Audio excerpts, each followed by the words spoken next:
آج ہم بات کر رہے ہیں ایک ایسی تبدیلی کی جو ہم میں سے بہت سے لوگوں کے سیکھنے کے انداز کو پوری طرح سے بدل رہی ہے، اور وہ ہے ویب بیسڈ لرننگ۔ یہ صرف آن لائن کلاسز سے کہیں بڑھ کر ہے۔ یہ تو ایک ایسا انقلاب ہے جو کلاس روم کی دیواریں گرا کر سیکھنے کے لامحدود امکانات پیدا کر رہا ہے۔ تو آئیے اس ساری گفتگو کا آغاز ایک بہت ہی بنیادی سوال سے کرتے ہیں۔ کیا انٹرنیٹ صرف ایک بہت بڑی ڈیجیٹل لائبریری ہے جہاں ہم معلومات ڈھونڈتے ہیں، یا کیا یہ خود ایک فعال، ایک زندہ کلاس روم بن سکتا ہے؟ یہی وہ سوال ہے جو آج ہماری رہنمائی کرے گا۔ اچھا، تو اس موضوع کو سمجھنے کے لیے ہم ایک بہت واضح راستے پر چلیں گے۔ سب سے پہلے دیکھیں گے کہ یہ ہے کیا چیز، پھر اس کی اہم خصوصیات کو جانیں گے۔ اس کے بعد ہم دیکھیں گے کہ یہ عملی طور پر کیسا نظر آتا ہے، اس میں کیا مشکلات آ سکتی ہیں، اور آخر میں اس نئی دنیا میں ایک استاد کا کردار کیسے بدل جاتا ہے۔ تو آئیے شروع کرتے ہیں۔ سب سے پہلے یہ سمجھنا بے حد ضروری ہے کہ جب ہم ویب بیسڈ لرننگ کہتے ہیں تو ہمارا اصل مطلب کیا ہوتا ہے۔ اگر بنیاد مضبوط ہوگی تو آگے کے سارے تصورات سمجھنا بہت آسان ہو جائے گا۔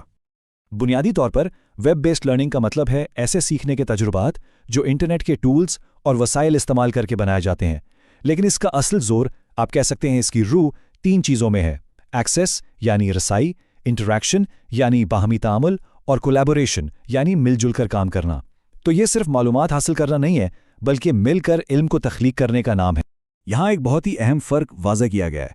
دیکھیں، جو روایتی ای لرننگ ہے وہ ایک سیدھے راستے کی طرح ہے جس میں ایک طے شدہ کورس ہوتا ہے، لیکن ویب بیسڈ لرننگ ایک جال کی طرح ہے۔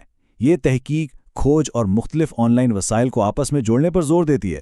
مطلب یہ کہ یہ بہت زیادہ آزاد اور لچکدار ہے۔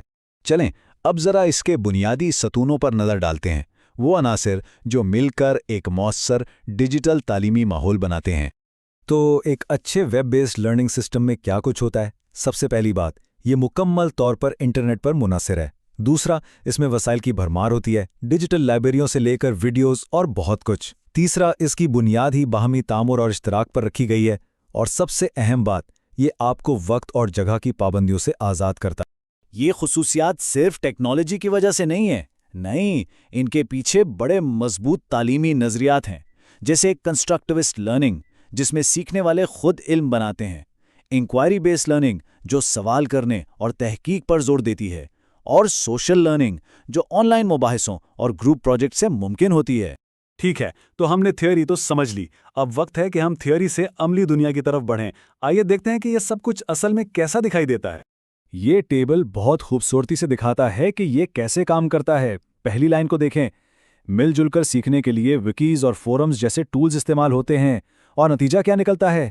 علم کے مشترکہ تخلیق۔ پھر مہارتوں کی نشوونما کے لیے آن لائن سیمولیشنز کا استعمال ہوتا ہے جو ڈیجیٹل لٹریسی اور تنقیدی سوچ کو فروغ دیتا ہے۔ اور آخر میں کلاس روم کو مزید بہتر بنانے کے لیے ویب سائٹس اور ویڈیوز نصابی کتابوں سے بھی آگے جا کر علم فراہم کرتے ہیں۔ لیکن اس ڈیجیٹل دنیا میں سب کچھ آسان بھی نہیں ہے۔ اب ان رکاوٹوں اور چیلنجز پر ایک نظر ڈالتے ہیں جن کا سامنا سیکھنے والوں اور اساتذہ دونوں کے ہی کرنا پڑتا ہے۔ سب سے بڑا چیلنج ہے معلومات کا سیلاب، اور اس میں ناقابل اعتبار ذرائع کا مل جانا۔ اس سے سطحی سیکھنے کا خطرہ بہت بڑھ جاتا ہے۔ اس کے علاوہ ڈیجیٹل ڈیوائیڈ کا مسئلہ بھی ہے، یعنی ٹیکنالوجی تک سب کی رسائی برابر نہیں۔ اور ہاں، اخلاقی اصولوں سے آگاہی کی ضرورت بھی ایک بہت اہم مسئلہ ہے۔ ان تمام چیلنجز سے نمٹنے کے لیے استاد کا کردار بہت ہی اہم ہو جاتا ہے۔ ہمارا آخری حصہ اسی بات پر ہے کہ اساتذہ اس ویب پر مبنی دنیا میں کیسے رہنمائی کر سکتے ہیں۔ اب استاد صرف معلومات دینے والا نہیں رہا، اب وہ ایک کیوریٹر ہے جو بہترین ڈیجیٹل مواد چنتا ہے۔ وہ ایک فیسیلیٹیٹر ہے جو تحقیق اور بحث کو آگے بڑھاتا ہے۔ وہ ایک مینٹور ہے جو انٹرنیٹ کے ذمہ دارانہ استعمال کی رہنمائی کرتا ہے۔ اور وہ ایک ڈیزائنر بھی ہے جو بامانی آن لائن سرگرمیاں بناتا ہے۔ تو بات ٹیکنالوجی سے زیادہ استاد کی منصوبہ بندی کی ہے۔ اور آخر میں یہ ایک جملہ پوری بحث کا نچوڑ ہے: ویب پر مبنی تعلیم ویب کو محض معلومات کے ایک ذریعے سے بامانی سیکھنے کی جگہ میں بدل دیتی ہے۔ یہی ہمارے ابتدائی سوال کا حتمی جواب ہے۔ تو کیا انٹرنیٹ ایک کلاس روم ہو سکتا ہے؟ جی ہاں، بالکل ہو سکتا ہے، لیکن شرط یہ ہے کہ اسے چلانے کے لیے ہمارے پاس ایک بہترین استاد موجود ہو۔